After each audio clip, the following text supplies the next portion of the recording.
Hello and welcome to another edition of We Were Ports. We're keeping with the theme of having former Scottish players as our guests, and tonight's no exception. We have Neil Candlish with us tonight. 121 appearances for Portadown, 21 goals over 3 separate spells. He made his first debut in September 1994 after joining the club from Glentoran. Over his 3 spells, he would go on to win an Irish League title in 1995-96. He would win a Budweiser Cup in 1994. He would win also a League Cup in 1995-96. Would also be part of the squad that were to take part in the 1999 Irish Cup final. So thank you, Neil, and thanks for joining us and taking the time to be with us here this evening. No, it's a pleasure, Johnny. Thanks for asking. Not a problem. Neil, we're going to start, as we always do probably, at the very start.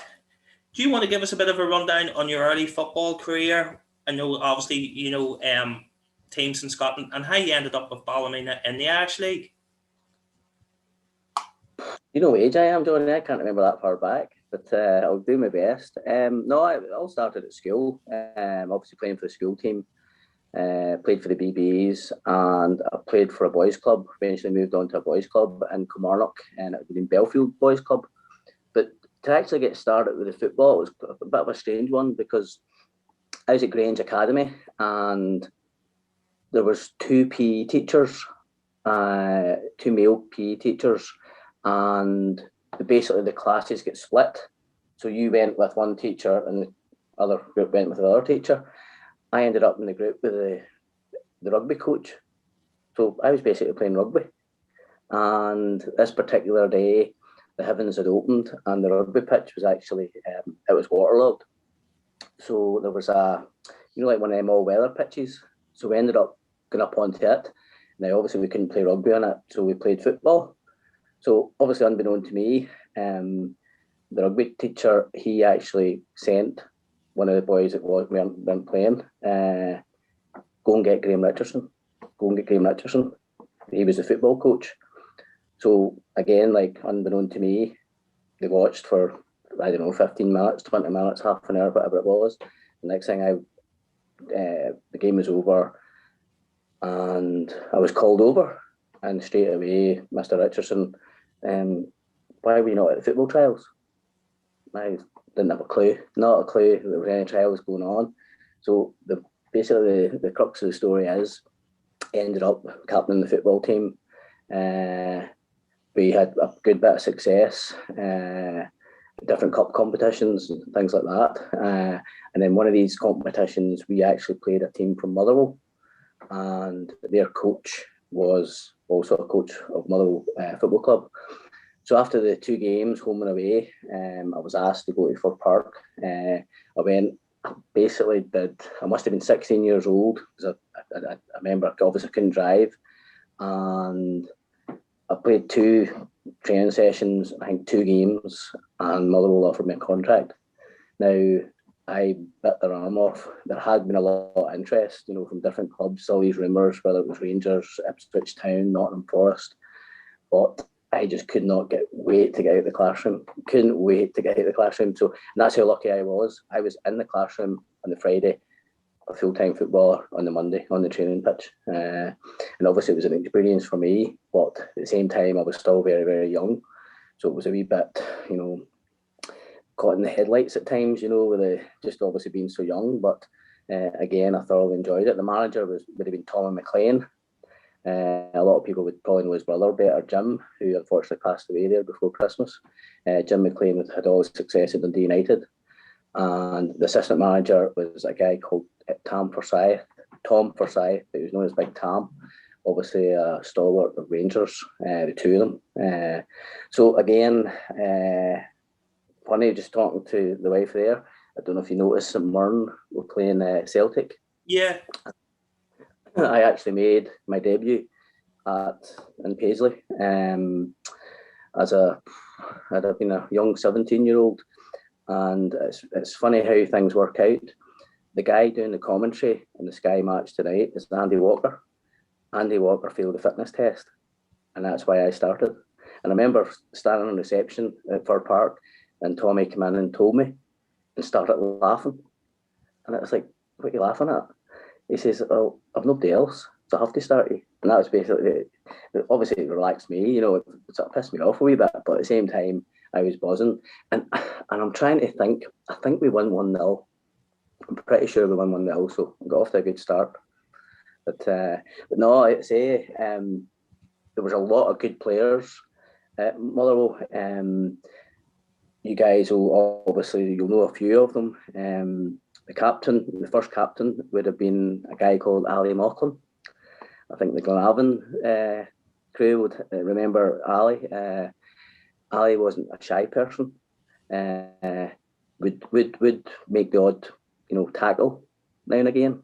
But Ali, he was super. He was super with the young guys as well. But also coming through in that squad, there was Gary McAllister. He's obviously now went on Leeds, Liverpool, assistant manager to Stevie Gerrard at Rangers now. Andy Walker, who I've mentioned, Tom Boyd, a lot of good players, you know, that went on to really successful careers. Now, my one and only goal at Fir Park, we beat Dunfermline. We're 2-0 down, and we beat Dunfermline 3-2. And I happened to score the winner. And obviously, it was brilliant for me. My mum and my dad were there. My two brothers were there as well. But it was really, really strange. It was the wrong way around. I don't know if you guys will know, but the flying winger that day used all his pace, got to the byline, crossed it.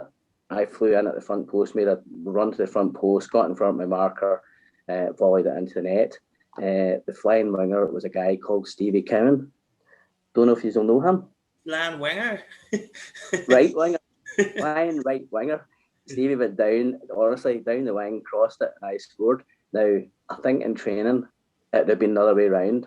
I'd have been the one crossing it.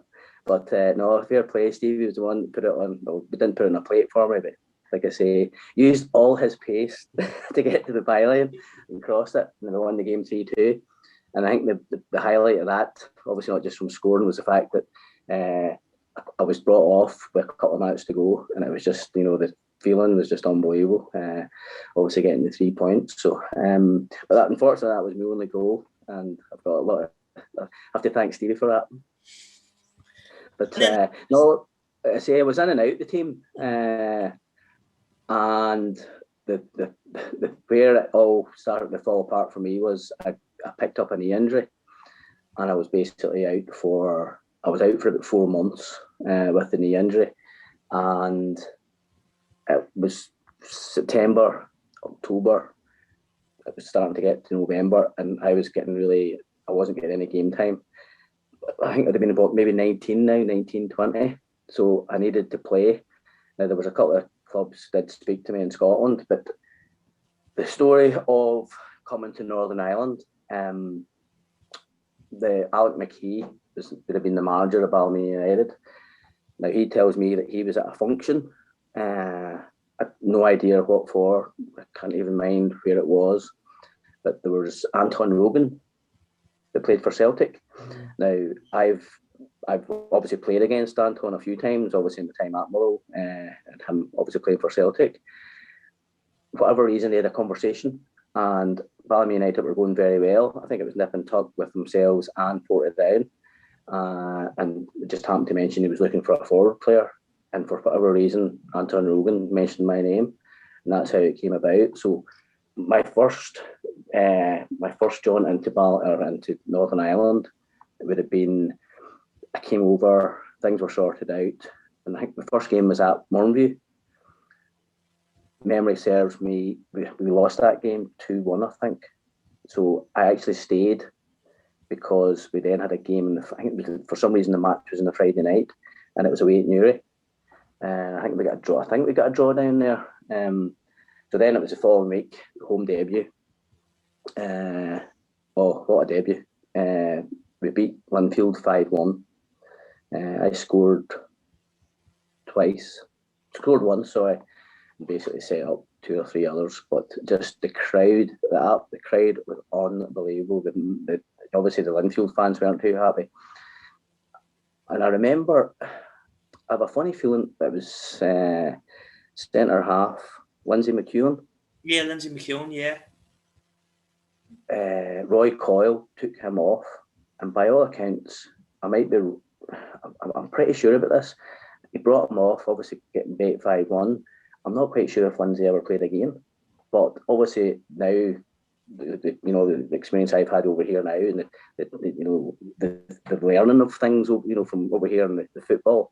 Obviously, he was a stalwart for Linfield for years and years and years.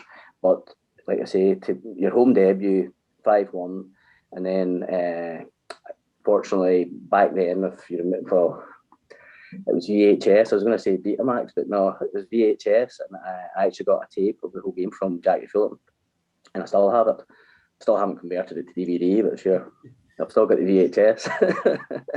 But so that was my first experience. So all in all, I was over for about, I think it was about maybe 14 weeks, and it was unfortunately for Ballymena, but it was obviously good for Portadown. I think Portadown were they pipped to the title? No, that was the following season by Linfield. Portadown won the league. Won their first league championship 89-90, and then retained it again in 1991. I don't think they were challenging before that. Now I could be wrong, but that's my recollection of things now. I know Ballymena didn't win it, but that's one of the reasons they were looking for players to come in to give them obviously a better chance. Now, unfortunately, it didn't work out. But I do remember I flew in and out for that period of time. Now, I have to admit, there was guys playing for Ballymena that day. Michael Smith, who wanted to play for Glentoran and Coleraine. Back then, there would have been Mickey McGarry, John Hearn, a lot of good players who are, I guess, young, Stephen Young. But these guys are now, they're now friends, and their families, all that. Their families, their kids, are friendly with my kids, So again, it was a bond that started way back then. Now, like I say, so I flew in and out. I flew in maybe the Friday and back the Sunday, and I have to say, see them 14 weeks, there was always something on the Saturday night. So it was like a yes, come over, be professional, do your job. But then, some of the nights were absolutely fantastic. Can't really say too much, but no, it was good fun. And the thing about Michael Smith didn't drink, so he was a driver. He drove us everywhere, and like from Burberry's to Belfast to God knows where. I enjoyed my time, but don't get me wrong, the football was the main, it was the main reason I was over. So I remember going back to Motherwell. I thought, right, this is it. I'm gonna give it a go here. So I busted my chops pre-season, and come again October, November, it wasn't happening. I was, didn't matter how much work I put in, how much I tried. I think basically with the 4 months being injured and then going to Northern Ireland, there was other players had passed me. So they were now getting the look in way before I did. So I made the decision, like, right, what am I going to do here? Again, I spoke to a couple of clubs in Scotland. And I think because I enjoyed my time so much in Northern Ireland, and if I'm honest, I thought to myself, right, go and play in Northern Ireland, get game time, you're guaranteed game time. And then hopefully, potentially get a switch back to, down to England.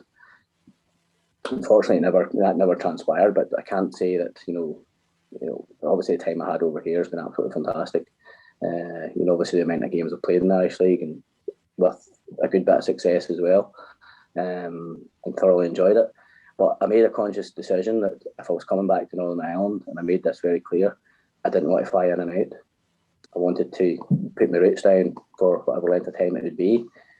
So John Murray and his wife Louise and daughter Jane, John he'd have been a director at Ballymena, and he very kindly offered to put me up. So when I first came over, like I say, that would have been November, December time, signed to the end of the season, and obviously wait to see how things went. as far as I can remember, things went okay. They wanted to offer me a new 3-year contract. Come the end of that, I think I ended up signing for a 2-year contract. And by that stage, obviously, the season was finished. It was time to find myself a house, and which obviously I did. And a couple of great years, brilliant years at Ballymena. Still living the time, So basically, again, the amount of people I still, seeing on a daily basis or weekly or bump into, regarding, back in the day when you played. I played with a hell of a lot of good players at Ballymena. Daisy Lockery, Jonathan Speake, and then there was actually a few Scottish ones came over. Ross Tannock would have been one that people would not really know too much about, but he was a friend of mine. He actually played with me at Motherwell. And then Phil Byrne. Unfortunately, Phil's he's dead and gone now. But he actually lived with me, and that was a nightmare. He was a nightmare. He was a nightmare. But what a player! What a player! Sadly missed. But no, and then it just seemed, I don't know, it just seemed from day one as if, people, I look back, I was putting the Christmas stuff away just in the new year there, putting them back up in the attic, and I came across, my mum and dad always used to keep scrapbooks. So I came across a few scrapbooks, and it was like, there's definitely more. So after hoping about up in the attic for a few minutes, I found a whole pile of them, and it's amazing looking back how thin I was compared to now. But at the same time, just all the clippings, and I don't know how my mum and dad got hold of them. I really don't. But then what I was going to say was that there just seemed to be this Ronnie McFall wanting to sign me. That's what I was going to bring up, because when I was younger following Portadown, your name would have been mentioned every season. It seemed to be every season come up, Neil Candlish would have been linked with Portadown. Neil Candlish was linked with Portadown. I think I actually remember you taking in a Portadown game one night, and it was the whole buzz about the place. Oh, Neil Candlish is at the game tonight. He must be, must be on the verge of signing and stuff. And then he went and signed for Glentoran, which seems, after being linked for so long, it just seemed like a bolt from the blue. Glentoran had never been mentioned. See, when you say that, it might not have been that time, but I do remember being at a game with Michael Smith. Now, Smicker signed for the Glens before I did, and we were sitting in the stand, and there was a wee fella behind. I don't know, I can't remember. I just know Portadown missed a chance. And the wee fella turned to his dad and says, if Neil Candlish was playing, he'd have scored that. Smicker turned round to him and pointed, and I turned around and looked, and the wee fella's face just I was going to say shit himself, but he didn't. He just couldn't believe, and obviously I was like, you sure? I might have missed it, I might have missed it, probably would have missed it, but the wee guy was brilliant. But no, the whole, like I say, for whatever reason, Ronnie, it was just always on the phone, always talking to me any chance he could. Ronnie was very cute, regarding, when it came to talking to, tapping people up basically. But Ronnie was quite cute, because he would originally, the first person who ever spoke to me was Brian Strain, and it was, yes, obviously I'd love to sign for Portadown, because one thing that people were going about Portadown, and whether it was financial or any of this, the one thing that I always thought, looking at what Ronnie did, the players he brought in, it was successful. And that's, as a player, even you take nowadays, people have gone about Harry Kane at Spurs. You'll need to leave to win some. You'll need to leave, and I get that. He's a fantastic club in Tottenham Hotspur, but I can see why he might want to move on. I'm not saying he will, but you get my gist. He was in the position of Ballymena to an extent. Did you feel, you talk about the Harry Kane comparison there, that he loves being at Tottenham, but he might need to move on if he wants to win things? You sort of felt that at Ballymena, did you? I did, because then, like I say, my good friend Michael Smith left and went to the Glens, and again there was all this speculation, and it was funny because I just remember sitting in the house and the door went, and the manager at Ballymena at the time is Jim Hagan. Now, Jim Hagan is somebody that I have a lot of time for and a lot of respect for. He's actually now living back in his apartment in Barcelona. I think it's Barcelona. It's in Spain somewhere anyway. And again, I helped worked with him at Wellington Rec and also worked with him at Larne. But I opened the door and he was standing, and his exact words were, "You have to sign for Glentoran." I was like, "What?" I said, "What? What do you mean I have to?" He says, "Oh, they've offered a shitload of money for you." So transfer, I think it was 28,500 quid. So I was like, "Oh, hold on a minute here. I haven't spoken to them yet." Now, unbeknown to me, Glens were in big trouble. They were struggling, and I think there was a lot of, infighting and politics in the background. But I didn't know that until afterwards. But I ended up meeting with them, and the manager at the time was Robert Strain, and Billy Caskey, legend at Glentoran, he was the assistant manager. So I met with them, and it was like, right, I probably did feel a wee bit of pressure of having to sign. Maybe I shouldn't have, but I'd spoken to Ronnie a couple of times. Ronnie had, remember the North used to play the South? Yes. We played down in Dublin and we beat them 2-1. I scored the second. And I remember talking to him then. I says, "Look, let's get this done. Are you going to do it, or what we're doing?" And it just never transpired. It even got to, going back before the Glentoran thing, Greg Davison's testimonial. Yes, I was going to bring that up. That I seem to remember you guessing for Portadown before you were maybe still a Ballymena player at the time. But just as this conversation was going on, it was sort of ringing a bell in my head that you guessed it for Portadown in a pre-season. Was it Greg Davison's testimonial that you guessed it for Portadown? And it was like, so obviously Ronnie phoned. Now Ballymena weren't happy at all, but I thought, well, at the end of the day, you're getting an opportunity. With Greg, obviously not knowing much about him back then, but I knew who he was. I knew he played for Portadown. So, to go 10 years at the same club, hats off, like, a bit of respect. So I thought, you know what, I'm going to do the right, to me, I felt the right thing in play. But it was really funny because, again, Ronnie's wee office that, you couldn't swing a cat in. He pulls me in before the game. He says, "Right," he says, "I need you to get your finger out your arse in this game. I need you to," and I was like, "What are you talking about?" Ted Clark. Mm-hmm. Ted Clark, He would have banked Portadown. Yeah. In the early 90s, it was him that was sort of putting all the money into the club. He was the owner of Golden Cow. Golden Cow, that's the one, yes. I think, well, again, I don't know whether it's right or not, but, at the end of the day, when a player, finances, it's none of our business. As long as we're happy with, what we get, that's all you can do. But, I don't know whether he did put money into an account and they got the interest of it. I don't know. But, so he tells me I have to play really well. He says, I need you to play well, because Ted Clark's at Greg's testimonial. So I scored a hat-trick. Didn't sign. I was like, what the hell is going on here? I said, Ted Clark was not impressed. Was he not impressed? I scored a hat-trick that day. I think I actually scored left foot, right foot, and a header. Now, don't ask me, I don't score that often in my head. So nothing transpired from that situation.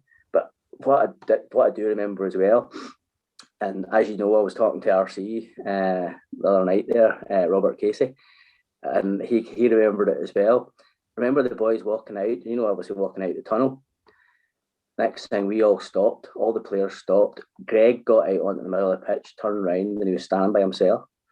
And we were all obviously standing. The boys were standing, taking the piss out and pissing themselves laughing, But no, I think he got a good crowd that day for that game against Glenalvon. But so going back to Glentoran, Jim Hagan ended up. They started a 5-year contract, 4-year, 3-year, 2. I ended up signing a 1-year contract at Glentoran. So I ended up top goal scorer. I think I scored 12 goals, something like 12, 15 goals. It wasn't a good season for Glentoran, and it's a fantastic club. embroiled, Glentoran and Linfield, the battles of the big two. And going back to the previous conversation, it was this season playing for the Glens. I was in work. I had got a part-time job. Very fortunate, I got a part-time job in the leisure centre with the council and fitness instructor. So it tied in really, really well for me. That's obviously training 3 nights a week or whatever. I could obviously use the facilities of the gym. So it tied in really well. So the last game of the season, you guys would have into Portadown against Glenavon at Mornview. Yes. That would have been 93, 94. Then you would have played in the Glentoran Linfield game at Windsor. Yes, that's right. The phone rang in the leisure centre, and it was like reception. It says there's some boy here looking at you. Thrown him fall.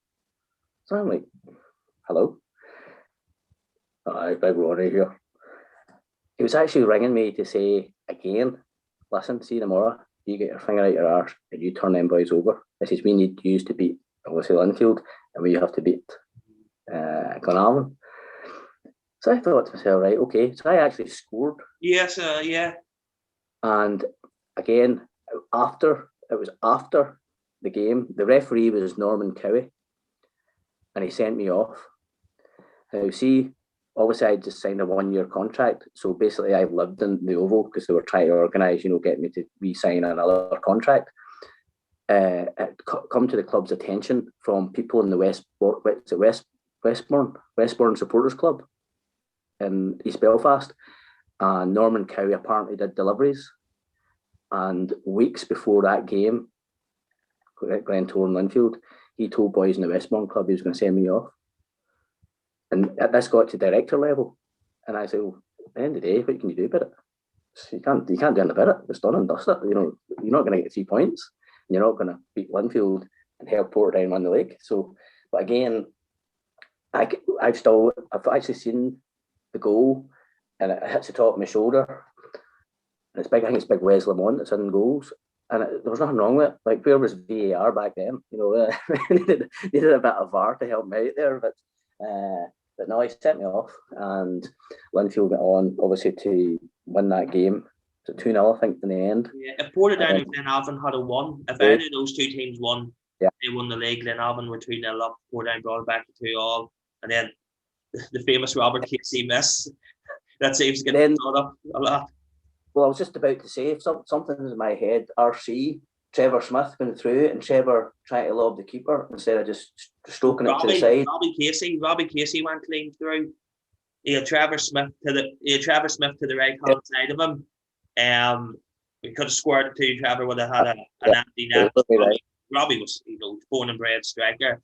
He was clean through, and he could just, because I think this past year, I don't know, over the summer, it was the anniversary or something, because it was a big thing over the summer during lockdown. I think the BBC done a bit on it, and all the Telegraph and stuff were looking back on it.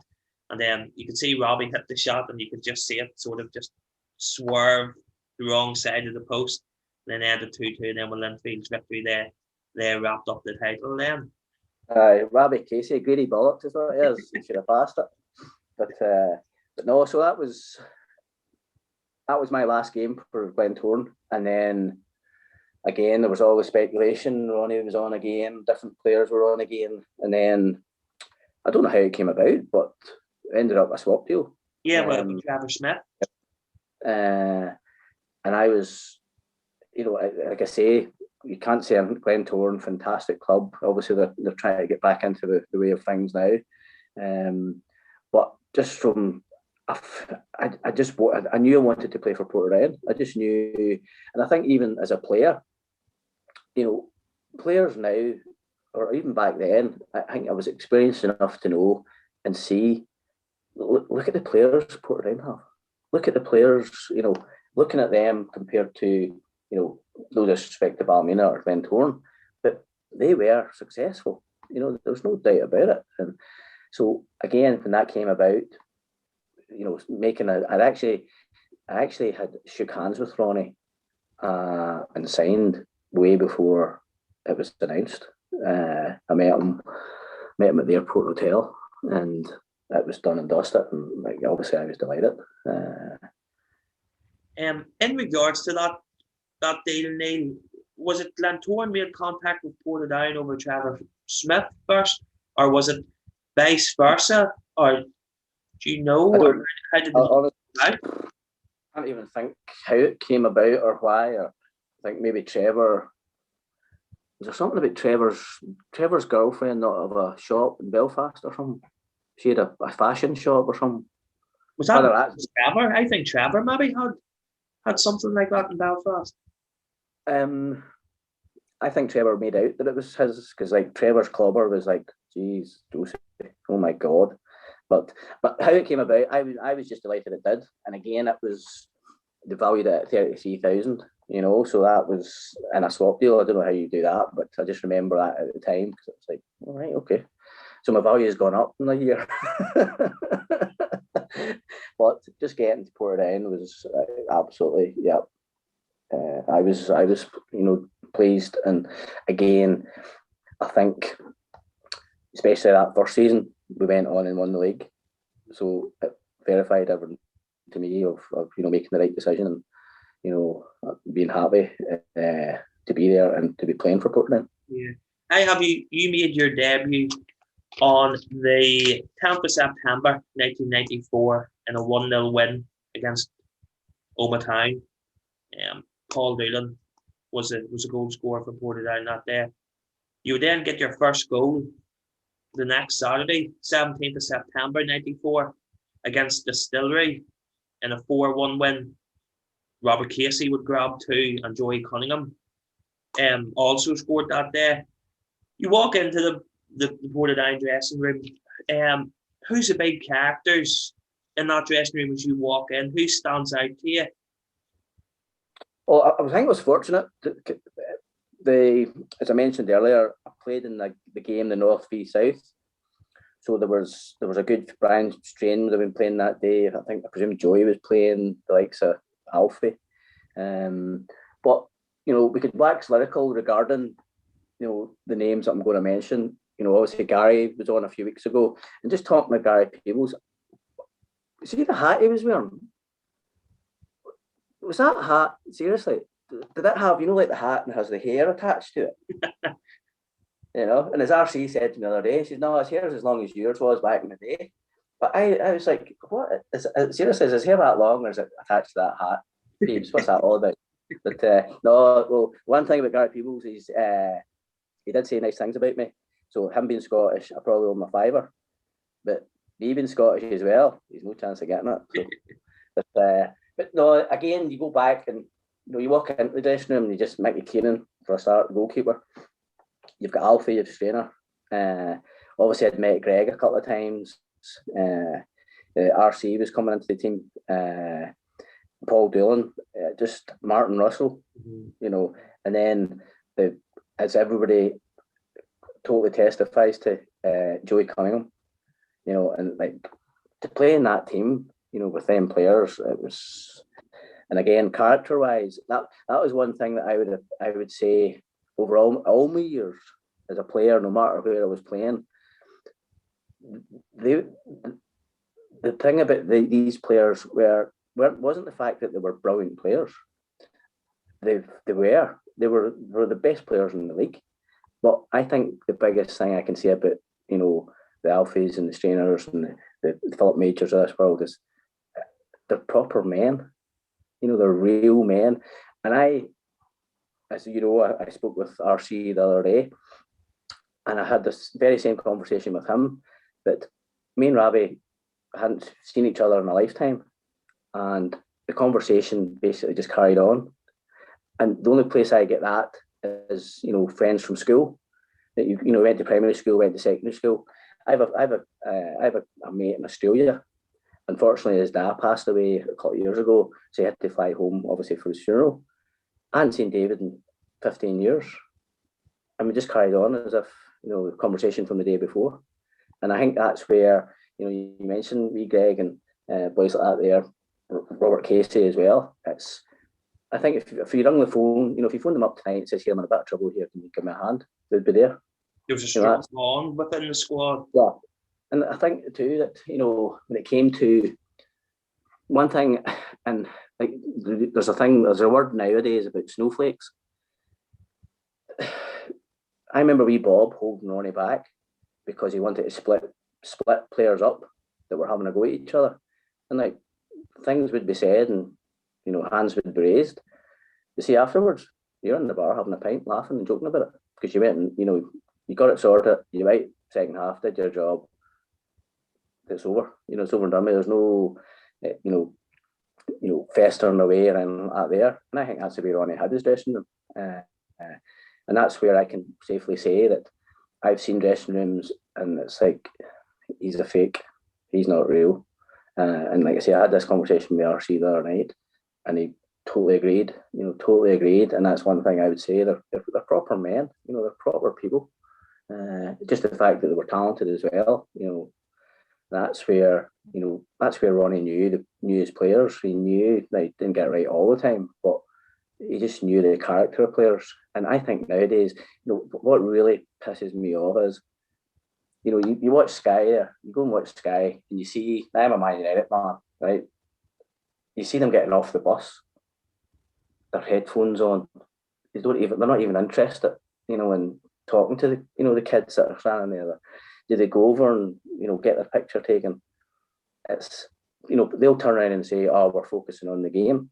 Well, you focus on the game. Once you're in the dressing room, you're getting changed. That's when your focus starts, and then it focuses even more once you're on that pitch. But again, it's my own personal opinion.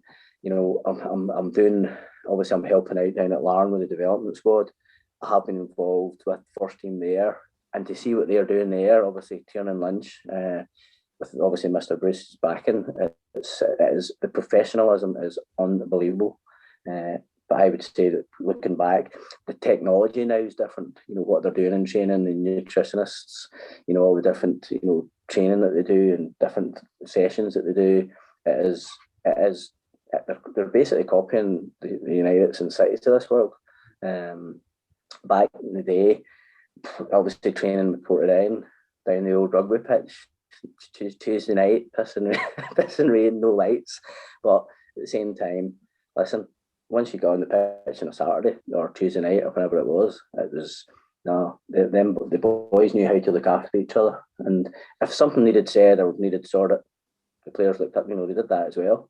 It wasn't just a case of waiting for Ronnie to do it or wee Bob or Kieran or whoever it was, So, but fantastic group of players, absolutely. You talked there about common theme with the chats that we've had on this is about just how good the two names that commonly come up is Joey Cunningham and Martin Russell. You obviously played with both of them, Gary and Robert Casey, and Stephen Kahn. Have waxed lyrical about both of them. Just how good was Joey and Martin? Well, there's one thing about Joey was it's just not even just as a player, but as a person. People will tell you that. But the unfortunate thing, Joey's time was cut short because of injury. Mm-hmm. But I can, if memory serves me right, I did make Hartledge, and they tried to get me back fit to play Carrick. I think it was at the Irish Cup semi-final. Yes. And Carrick won 1-0. I remember. Carrick were real underdogs. Portadown went in as red hot favourites. Carrick were near the bottom of the league, and the thought was Portadown, all they needed to do was turn up. Well, we played Cliftonville at Solitude, and whatever happened, the way I twisted it, however, I basically dug my knee. And I can remember Solitude, it was in front of their main stand. Their stewards had to basically huddle over me because there was bottles and stones and brick. There was everything being thrown. So I remember Alfie having to drive, and my car was actually at the Antrim roundabout. And I just remember my knee had locked. So I basically had to drive. That was my left knee. So I had to drive. Now, for whatever reason, I got up the next day. I was in a lot of pain. And I couldn't, it was basically locked. I remember getting up the next day and thinking, well, this isn't too bad. It's maybe not as bad as we thought. So I ended up whether that game was, I ended up playing a reserve game. Now, see, when it happened at Solitude, I remember the pain. I was like a screaming banshee at the time. But I remember playing a reserve game just to check this, maybe the Tuesday or the Wednesday before the semi-final on the Saturday. And within 5 minutes, I just knew, I turned and I just knew there was no pain, but I knew there was something not right. And it was cartilage, the cartilage. So I ended up getting an operation. Now, the club were absolutely fantastic, but I know Joey had an operation at the same time. I can't remember what Joey's problem was, but mine was cartilage. So you get your operation done, you're in that same day, and you're told, right, this is what to do, this is what not to do. So basically rehab. So this would have been literally weeks after that semi-final. So you're talking maybe May time. And so I did what I was told. And the fortunate thing for me, working in the leisure centre, I obviously had the facilities to use and do exactly what I was told. So I remember pre-season then would have started about end of June, beginning of July, and Joey was already back training. And he started from memory, he started too early and did too much. And I think Joey never returned. It was Joey didn't play. I don't think Joey played again for Portadown after that. That was 94-95 season, and I don't think Joey didn't play for Portadown again after that. He was still at the club and stuff, but he never. I don't think he kicked the ball again. Well, again, I can actually remember Ronnie. Ronnie was doing his nut, because even if I was at training, I wasn't joining in. I wasn't doing. Ronnie just like, if you can walk, you can run, you can get on with it. And I says, no, I'm not. I'm doing exactly. And I did, and it really pissed him off. It really, really started to get to him. So I just went through rehab, and eventually just obviously then started joining in. And my first game back was against Cliftonville, and we beat them. I think we beat them 6-1, and I scored a hat-trick. Mm-hmm. First game back, scored a hat-trick. And it was like, now, looking back, am I glad I did what I did? I wish Joey had done the same.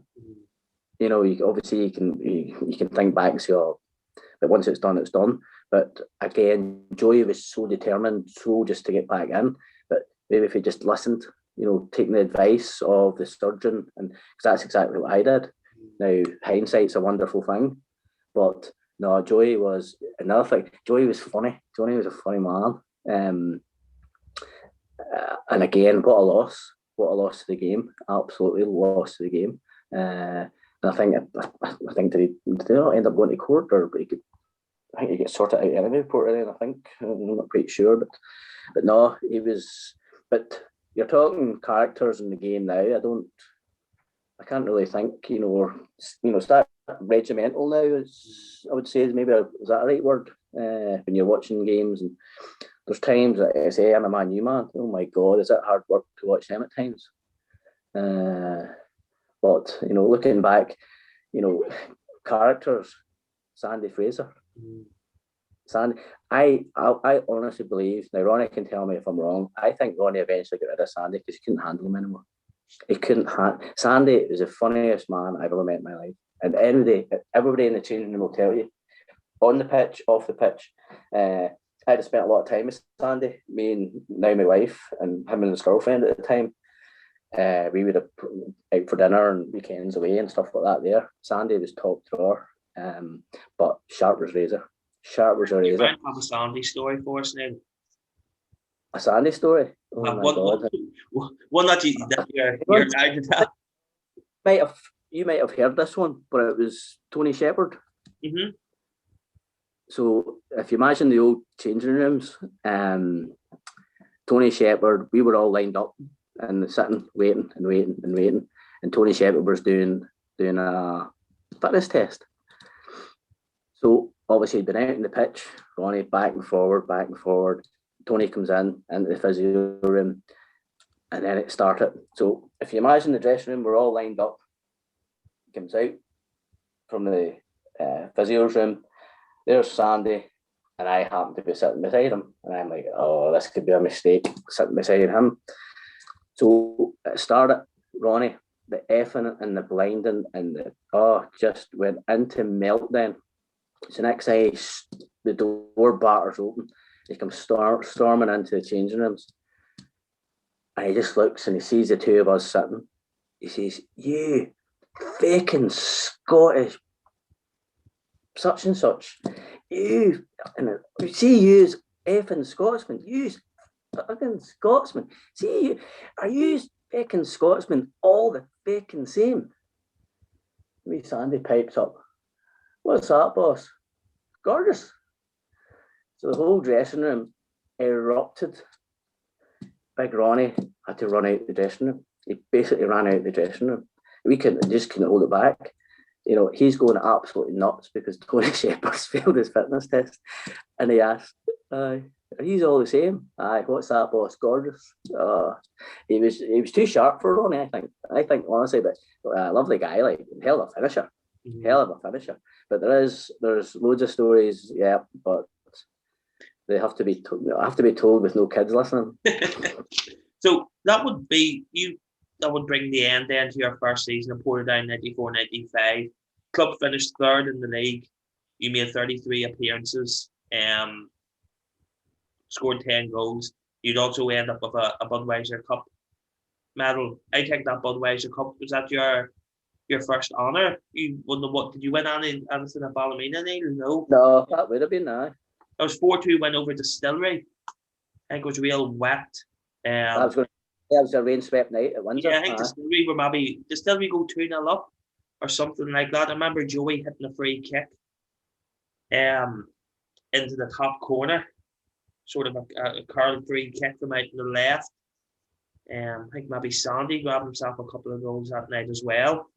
But the following season would be a real season of intent. I sort of spoke to Gary Peebles about this as well. Obviously, Tony Shepherd would move on. Paul Doolan moved on as well. Ronnie brought in Gary Haylock, Tim Dalton, Peter Kennedy came in, Gary Peebles as well came in.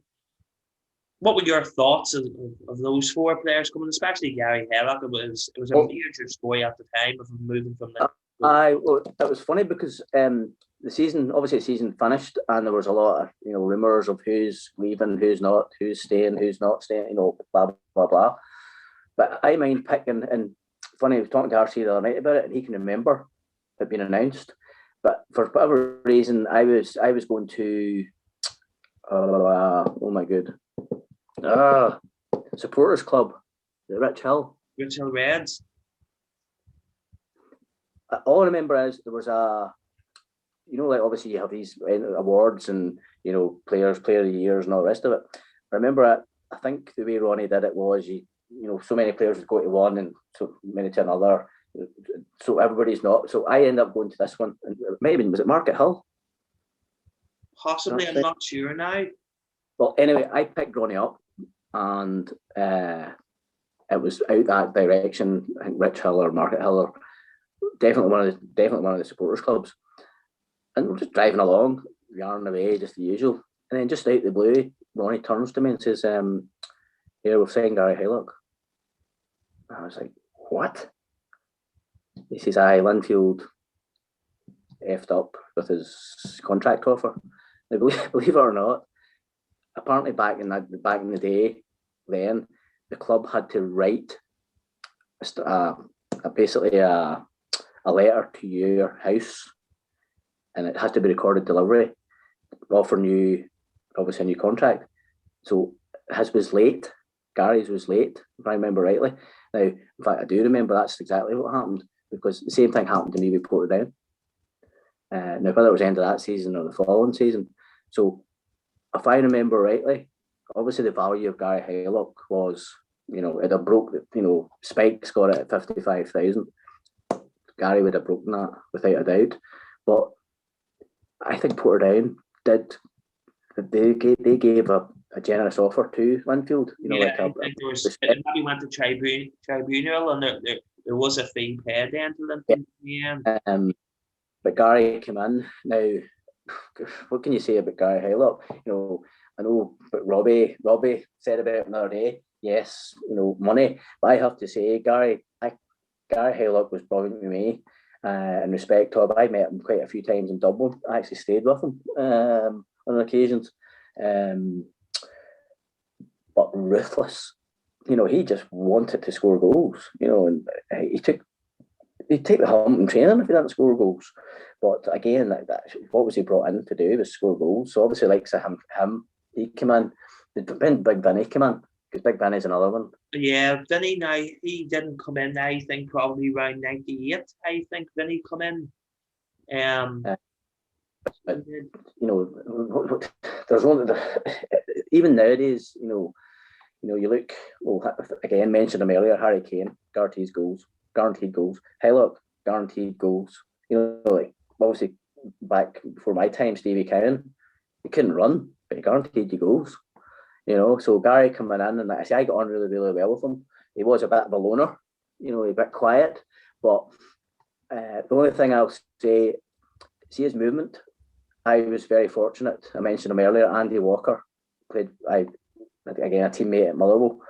Andy moved to Bolton, then Bolton to Celtic. So he had a massive success at Celtic.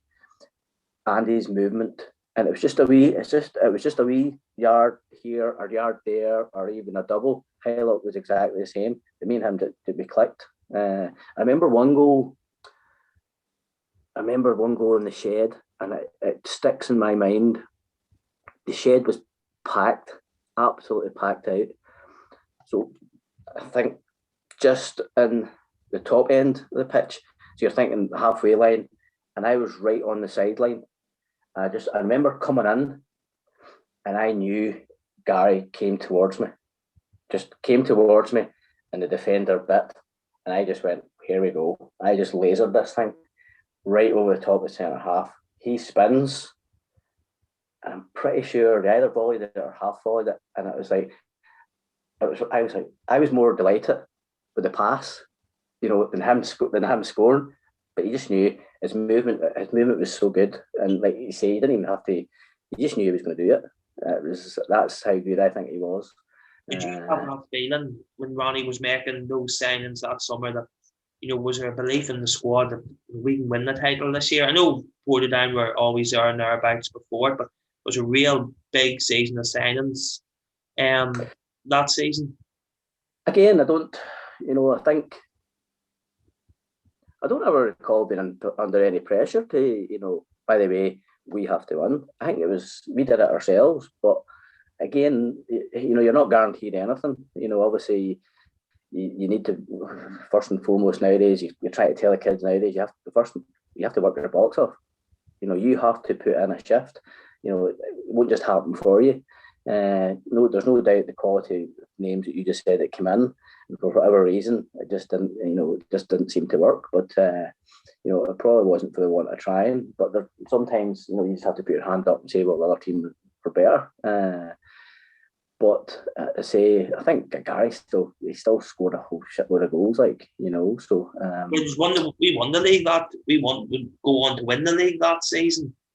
So one of the things that stands out for me, the final day against Glenavon, or the penultimate game against Glenavon last. Again, that's probably we had played. We were at the Oval for a semi-final. Yes, Glenavon had beat us in a semi-final, Irish Cup semi-final replay the week before, I think. Now, I think at that time I'd been in and out of the team because Peter Kennedy was playing so well. And he'd turn around and say that maybe me and Kenzo were, fighting for the same position. But look, he was a class act, and obviously proved that by getting his move, across to England, and had a really successful career over there. Something tells me that he got injured. Yes. And that. So whether that match against Glenavon was that following Saturday or maybe a week after, I can't recall. But I was sitting in the fitness room in the leisure centre at work, and the phone rang again, and it was Ronnie, and it was like, well, what's up? He says, oh, nothing, just just letting you know that we'll play Glenavon tomorrow. I says, I sure know that. He says, you're starting. Now, that was very rare. Ronnie would sometimes fill you in that you were maybe on a Thursday night at training. He'd actually phone me on the Friday afternoon. And I says, well, that's brilliant. Thanks for letting me know. No, it's just, I says, you think I'm going out tonight? He says, no. I says, you think, and that's something I can put my hand up and say.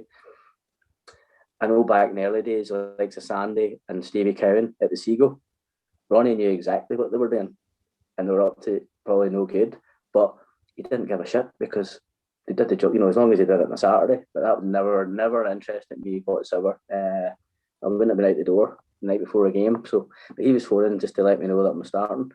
The really good thing from my point of view, that match there, my mum and dad were actually over from Scotland, and Bernie, now my wife, they were at the game, and like, what a game, to actually, to win 2. I can remember Major crossing for Fergie to score. Yeah, because Glenavon went 1-0 ahead through Stephen McBride. Then we got a penalty, which Gary Hellock scored. Remember, Tony Shepard was playing for Glenavon at the time, and him throwing a bit of muck at the ball as Hellock was about to run up to take it. Also, remember you and Gary Hellock having a few words. I think Hellock and he could have squared to you, and he took the shot on. Right, yes. I think I remember you and him sort of a bit of a shoving match. Again, that's, looking back, if he watched that and we lost the game, he'd have probably thought that I should have passed it. But Gary was greedy. But that's what made him good, But that's where, going back to it. But Johnny, that's where we didn't hold grudges. You just got on with it. And then you laughed about it afterwards. The amount of times that would have happened, in games or training or whatever, it was a weekly basis. But because of the characters of these boys, you didn't. It was like, right, that's it, done, dust it, move on. But I remember that game, and I remember standing, and the crowds were going mental, and I was waiting to be interviewed. They wanted to do a live interview, and just waiting and just basically just taking it all in, because that would have been because of what happened with Cliftonville and Crusaders. Was it 17 goals? That same Saturday, Crusaders played Cliftonville. Cliftonville won. I think it was either a draw or Cliftonville won, but with the result meant that we won the league, because the following Saturday we went to Crusaders, and was all built up in the run up. It was going to be a title showdown sort of a thing, winner takes all. But then obviously Crusaders dropped points to Cliftonville. That meant we won the league. 100%. That's exactly right. We were 3 points. Like I say, we were either 17 or 19 goals ahead. 17 goals ahead. Now, you see the really, really, really funny thing. There was players injured for the Glenavon game, so it was nearly basically the same squad that played against Crusaders at Seaview the following week. Now, there was no way we were going to lose 19-0, right? That was, and I can remember the boys afterwards that were watching the game, and it was the comment made was along the lines of, you can tell that match that we just watched that we won the league last Saturday, because nearly every frigging one of you think you were walking and running about in quicksand, because we were so poor. And you could actually, as one of the boys said, you could actually tell that the boys had been on the piss all week. I think it ended 3-3, I think. Yeah, that final day at Seaview. But again, it was did the game really matter? Of course it did, but we just wanted it out of the way, because we knew we were getting that trophy, and obviously we did. And then that was, I think, the very same night, the open top bus around Portadown. What's your memories of that night? Oh, all I can remember, what I can remember the most about it? The fact that I didn't think Portadown was that big, but it must have taken about 4 hours to get around it. Really, really did. And the crowds were, there mustn't have been anybody in their houses. But it was just a celebration, absolute celebration. And obviously it was my first. But the fact that, we'd won the league we won it the week before, and my parents been there, and Bernie been there. It was just brilliant. But one of going, I know how you like it, 1 or 2 wee stories. I just remember the open top bus, and we make reference to RC as in Robert Casey, and you turn and look, and there's him marching up and down the open top bus playing the flute, kidding on to play the flute. And it's like, oh, I just imagine the pictures of that, boys taking photographs and all. But also back then there wasn't phones, so it was the big monster cameras. But he was a turn, Ravi, funny man. But I him giving it that there up and down the bus. Couple of players that slip on under the radar that come in that season. Remember Jamie Woodsford came in towards the end of the season. He came over from England on loan. He maybe come in for you when you were injured. As an English fella, he scored a hat trick up at Solitude. Doesn't ring any. No, Jamie what? Sorry, I missed. Jamie Woodsford. Jamie Woodsford. Remember the name, but I can't find it. Another one you mentioned there is Ian Ferguson. Ferguson. Yeah, what are your thoughts? Somebody that sort of slips under the radar sometimes. Maybe doesn't get the plaudits he deserves. Well, I knew Fergie, and actually I played golf with him quite a few times. Where did he come? Was he Motherwell as well? He wasn't Motherwell when I was there now. But again, just looking at his track record, he just scored goals. It's one of these things, that you might not see him much in a game, but you put the ball in the box, it's a goal. And I think, did he make his debut at Bangor? Yeah, because I think he scored twice up at Bangor. I think he said it. You crossed it. Two crosses for him, yeah. The first minute. But no, a great header of the ball, and that's like, Cowan. How many did he score? How many did Stevie score with his head? Like, just that all it needed was the yard, then it was a goal. But no, I say it was even I think that we'll go back to the open top bus, and then it was back to the Seagull, I think, afterwards. And then obviously all the dignitaries were there, and obviously all the press and all the players and their wives and girlfriends, and it was just a brilliant weekend. Like, and it's one of these, you think back. I remember Ronnie. It was a bit surreal, and it was like, seriously? This just actually came into my head. We must have met at the ground the following Tuesday or Thursday, definitely a night of that week. And Ronnie came in with a box and just threw them out onto the treatment table in the middle of the dressing room, and it was our medals. But it was like, okay, there's your medals. Right, that's done. Move on. Do you want to do it again? And I don't know if you've been watching the likes of the Amazon Prime, whether it's Man City and you can see the sort of psychology of, it doesn't seem very happy, when did Ronnie never looked happy, but unless we were winning. But thinking back, I can see why it was done. That's just try and get into your head that, like, okay, you've done it once, let's do it again. Let's do it again. And I think that's, like, if you look at Pep Guardiola, Alex Ferguson has been the same. It's just demand. You talk about Ronnie, here and there. What was your relationship like with Ronnie? How did you find him? Any Ronnie stories? Well, obviously I signed 3 times for him, so there must have been something good in there, But no, again, it was going back to that. The players that Ronnie signed, the players that were at the club, he just wanted to be there and be part of it, and that's something that I took straight away. I thought to myself, that's, if you want to play, that's where you want to go and play, because you're going to win more than you lose. Ronnie would have been sometimes he'd have been either talk to you, then just blank you. If you're in the team and doing well, everything was hunky dory. But I think, like with any manager, it doesn't matter who they are. If you're not playing and you're not playing well, or you're not getting picked, you might be a bit pissed off with the manager, and he might be a bit pissed off with you. So, But again, it's just part of the learning. I think if you were a young player, I think you might have found it a bit strange. But that's where, wee Bob was brilliant. Wee Bob, a lot of time for Bob, and then Kieran came in. I think Bob left, and then Kieran Harden came in. And again, I've got a lot of time for Kieran. I've done a lot of things with Kieran regarding, your badges, because obviously he would do a lot of work for the IFA. But I think again, Ronnie was always cute enough, and I think it's, they make reference to Alex Ferguson regarding, timeline, the length of time doing the one job, and I think that testimony to Ronnie and testimony to the actual football club that they worked in partnership for so long. But I think the other thing too is you're talking there about different seasons and bringing in different players.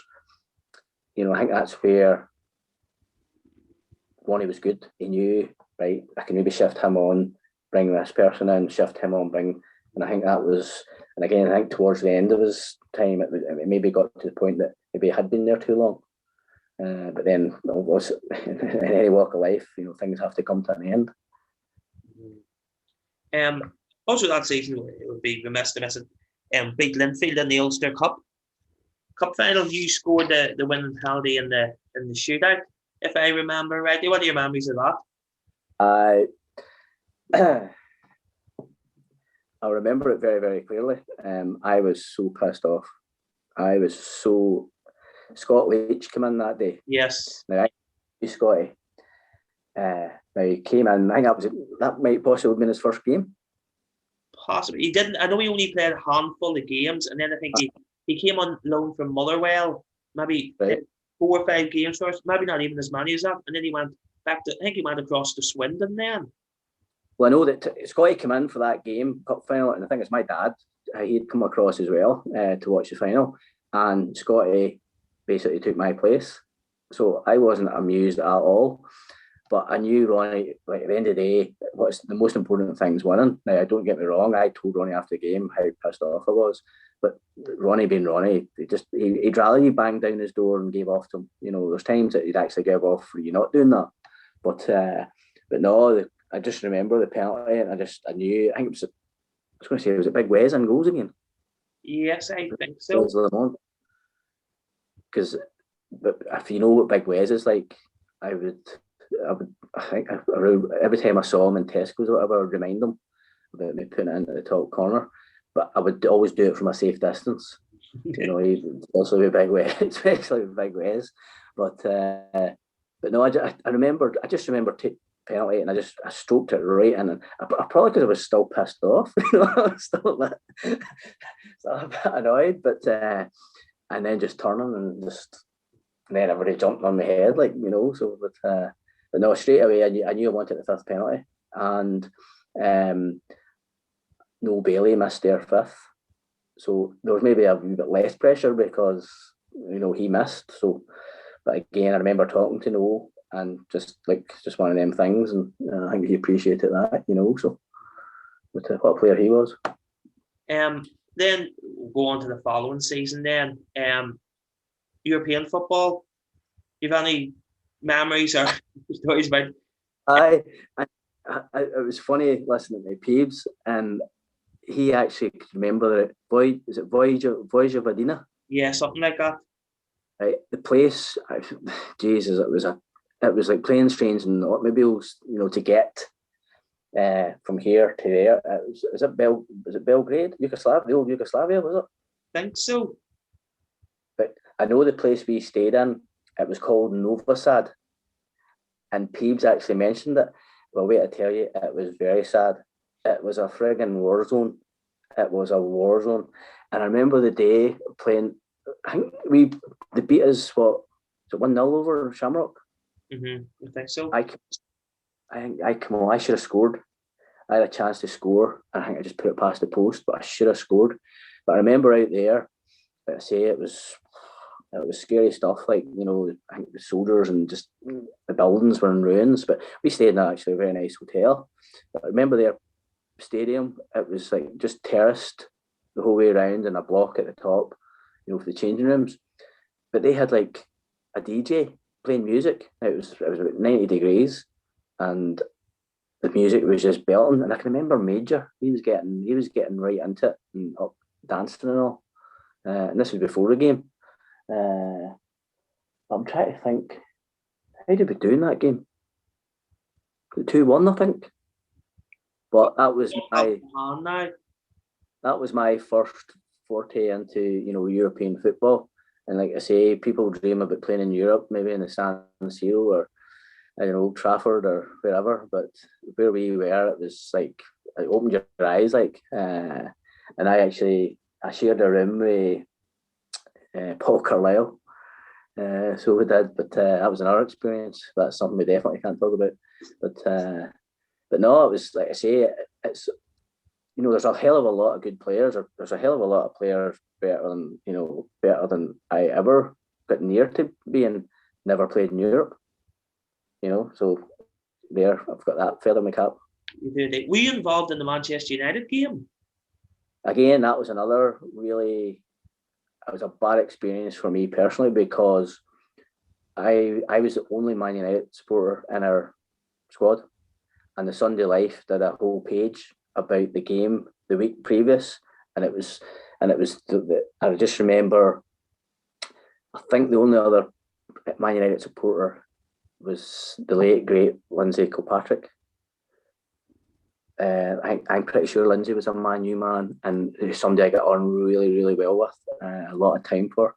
And I think he sorted it. He said, look, you're a Man U man, we'll get the Sunday Life. So that was all done. So I remember Big Ronnie comes in at half time. So we're 5-0 down. Now, you're not talking Man United second team here. You're talking, Scholes, Beckham, Cantona, Pallister. You're talking it was basically the first team. Big Ronnie comes in at half time. He goes bananas. And I mean seriously bananas. So he goes on and on and on. He's effing blind and all the rest of it. The next time Gary Peele stands up and goes, for fuck's sake, Ronnie, it's Man United. I don't care. So, but they ended up, I think it finished 5-0. Mm-hmm. But, and again, obviously my wife was there. My nephew might have been there as well. But I remember standing in the tunnel. Now again, this would been pre, mobile phones. Probably, yeah. This was 96. Raymond Byrne he'd come into our squad. Raymond Burns had come in, and he was at Nottingham Forest with Keane. Mm-hmm. So I remember standing talking to Roy Keane just because Burnsy introduced to it, and I'm like, "This is I'm in heaven here, man. You captain of Man United." But I don't know. Ronnie just he didn't put us on. I don't think I was the only one, but it was like I was so disappointed after the game, just to say. But one of the funny things about it was quite a good turn. You can imagine the crowds, and they're wanting to see the Man United players and up close and personal. Was it Gary Pallister? Oh, who the hell was it? Gary Pallister. Oh, if you imagine our home dressing room, if you come into it, there's a door takes you into the showers and the toilets, and then another door to get out through the physio. But because the crowds were so bad at their, the entrance to their changing rooms, they had to come through. And one of them, I think it was Gary Pallister, might have walked in to our dressing room and says, "Oh, how do we get that door to go on the bus?" And Philip Major says, "I in through there, mate." He sent him into the toilets and the showers. And he came out. You can imagine what he said. He didn't say thank you very much for that. That was very nice of him. You would then leave that season, Neil. Sorry? You would then leave that season and return then. So that was the time. Did I end up going back to Ballymena? I'm not sure now. So we're now talking the 96-97 season. Yeah. I ended up going back to Ballymena. Was that the time of the registration? That might have been what we said earlier about Gary Hylock. The registration fiasco. I think Portadown, that might have been the time Portadown had the same problem. But no, I was, again, thinking back to that time, I know that my wife was pregnant, and I had a choice of Linfield or Ballymena, and it ended up working out. I think I said to you earlier, it was Alan Fraser. And I actually met Alan Fraser at Temple Patrick Hotel, but it wasn't until after I ended up coming back to Portadown Christmas time. Big Ronnie signed me again. It was only then I got hurt in pre-season, so I missed a few games for Ballymena. Now, Ballymena had good players back then. We Philip Neil, Class B player. They'd brought in a few on-field players back then, and then I couldn't get back in the team, so I think just out of the blue. But I think going back to the Alan Fraser thing, I don't think he was that keen. I think it was maybe mentioned from higher above, go and see about signing Candlish. Whereas I think any player would tell you if a manager, it has to be the manager that wants you. It can't be, chairman or a director or whoever. It has to be the manager. So I think looking back, if they'd said to me, like, I'm not really too keen on this, I'd shake his hand and wish him all the best. But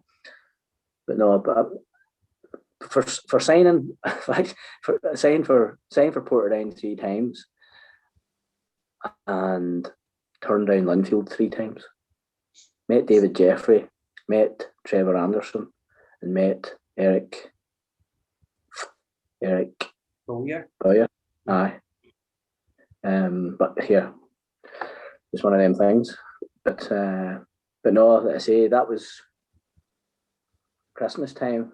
Came back. I actually signed permanent. I think I did sign permanently, didn't I? How did the move come?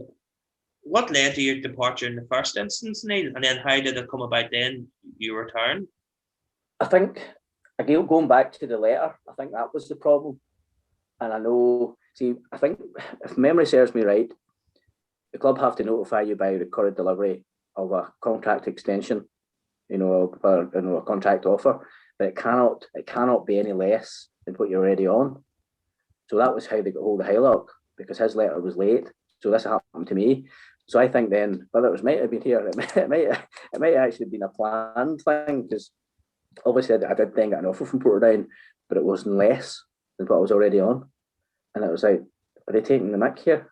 So, but again, with the wife being pregnant, the travelling up and down to Portadown, not that it's like 50 miles, at the end of the day, it's not the be all and end all, but I ended up just going back to Ballymena. And I spoke with David Jeffrey. I remember sitting in David Jeffrey's office at Windsor, talking to him, and then it fit it better with Ballymena because of the situation at home. So, but again, like I say, by Christmas I wasn't playing, and it was like, I need to play. So Big Ronnie, I could just he just obviously he knows, he sees who's playing and who's not playing. So obviously I enjoyed it the first time round, and again, no regrets going back to Portadown, absolutely not. That would be a bit of a disappointing season after the highs of the season before. We would end up finishing 4th. I think during the season you made about 17, 18 appearances during the season.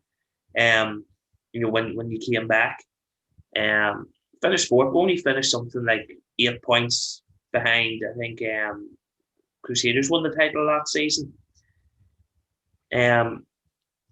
So they did. What had changed, Neil? We won the league the following season, and then to sort of drop. Then, what could you see that had changed, or had other teams just strengthened, or was the loss of Peter Kennedy a big thing? Obviously, Kenzo got his move across to Watford. I think it was the first club he went to was Watford. Sorry? Notts County, I think he went to originally. Yeah. And he went to Watford from there. He's a super player, and he deserved that, for that to happen. Because it was just obviously the quality he had. But again, losing a player like that there, it is going to affect.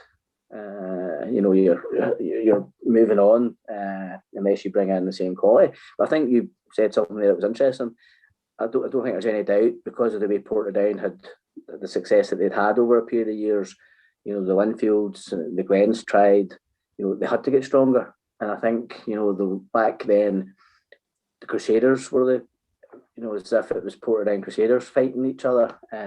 So there's no doubt that they did strengthen themselves. And like looking back, to the Crusaders teams, the Linfield teams, there's a hell of a lot of good players. There's a lot of players potentially, in my view, could have played across the water. Because what I think we spoke about privately earlier, that young players, if they train with the first team, like so that then at Larne, obviously them being a full-time outfit, there's a few of the players last season from the development squad would have trained with the first team, and they didn't look out of place because they're good players within themselves, but they were actually training with better players, and obviously the players would look after them as well. So, but again, it was disappointing. I think if Portadown aren't competing at the highest level, doesn't matter whether it's a league, cups. I think with Ronnie's track record and the success they had, it's always going to be looked at as a bit of a letdown. You would then depart again, and then, as you've alluded to, return again. In the I got for punishment in the 98-99 season. Now you were coming back to a really different Portadown. Then Portadown were really struggling. It was a 10-team league at the time. Portadown would end up finishing 8th, just above the 9th place playoff position. I think they only secured their safety maybe with a game or two to go. Again, how did the return happen, and what was your feelings on the squad and the team and the club at the time, and where they were at that stage? How did it come around again? I think again just Ronnie phoned me. I remember leaving, and I remember we were playing Oma, and I came on as a sub within the first 10-15 minutes, if that's the season I'm thinking of. And I wasn't playing well at all. I'd really gone off the boil. And I think Ronnie just had enough. But I remember I went away, and I ended up playing for Shamrock Rovers. I got a phone call out of the blue. Oh, what was their manager? Somebody Byrne.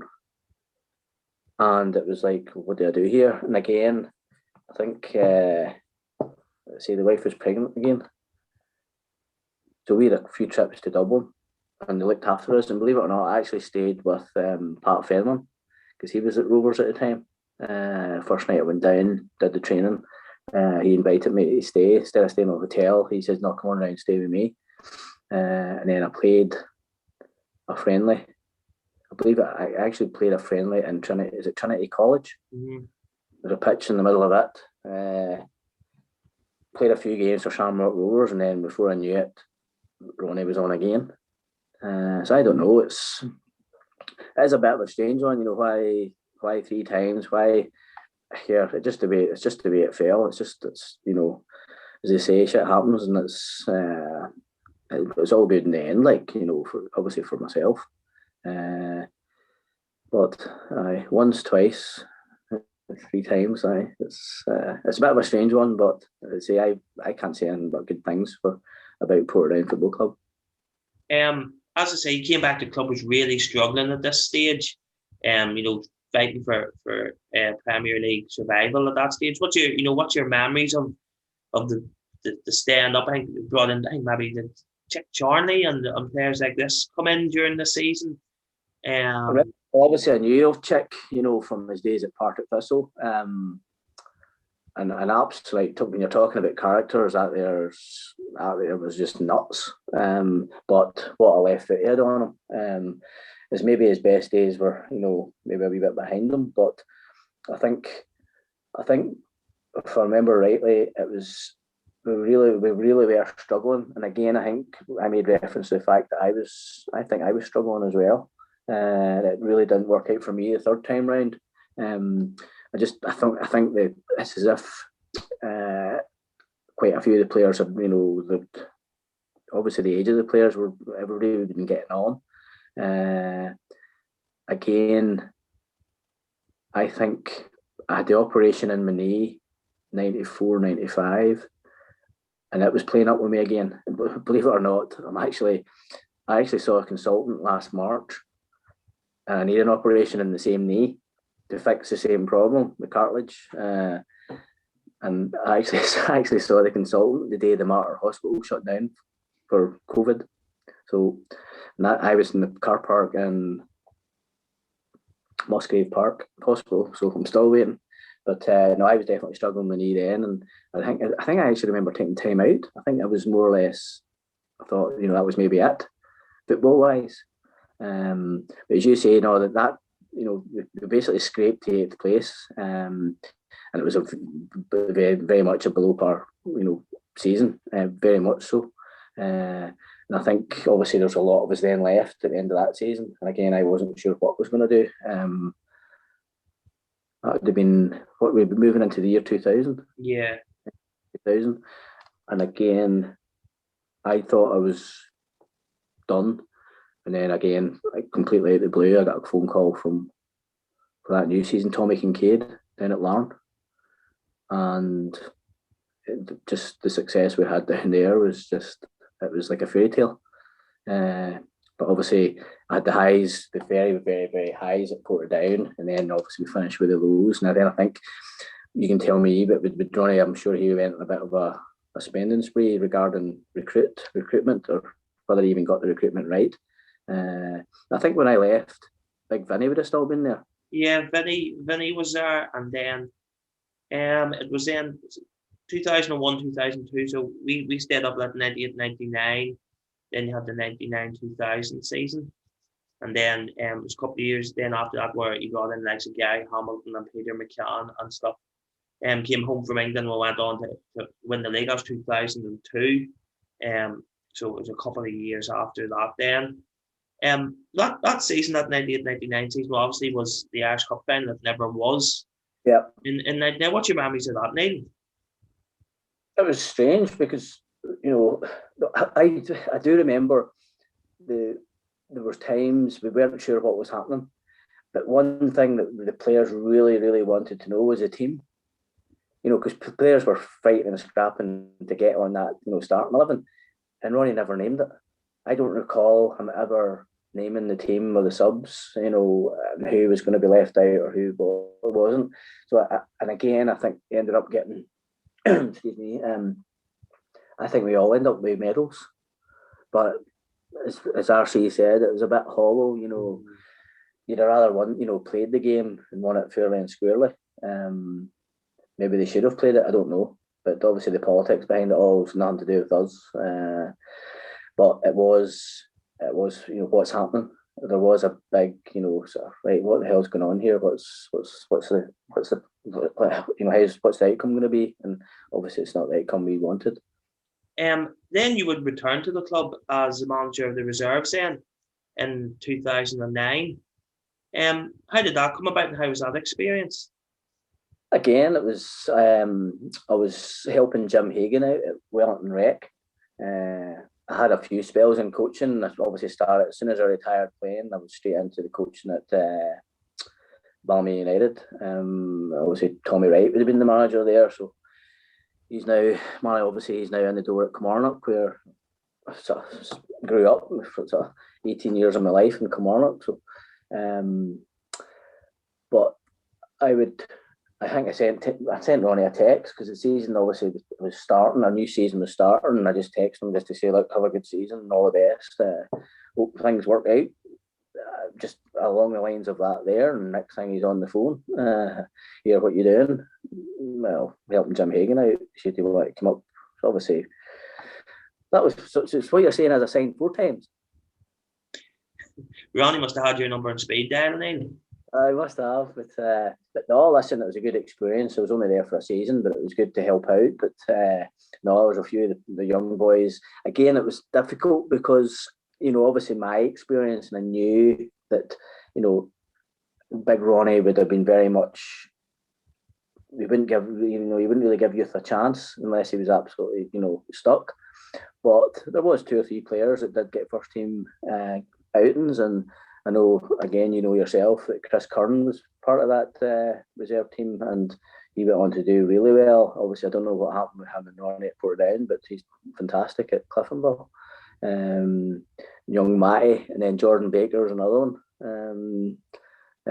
He played quite a few first team games as well. So, but no, it was like I say, I think the players did really well. You know, I think there was no reserve team that previous season. No, we were in the championship, and then there was no reserve league for the championship teams then. So that players that came in, you know, I think they can help hold their heads up high, because they certainly came in and okay, yes, we did lose some games, but we also won quite a few as well, especially a great one at Windsor, you know, beating Linfield at Midgley 3-2. I do know that there was times it was very disappointing. I remember actually a game at Mornview, and there was 5 first team players playing, and we were 2-0 down at half time, and it was a shambles. It was a disgrace.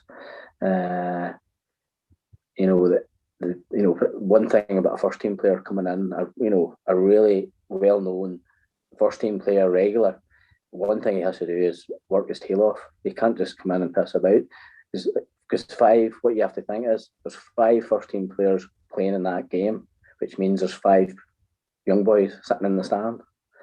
You know, and I remember coming in at half time and I was raging, and Ronnie never came into the changing room.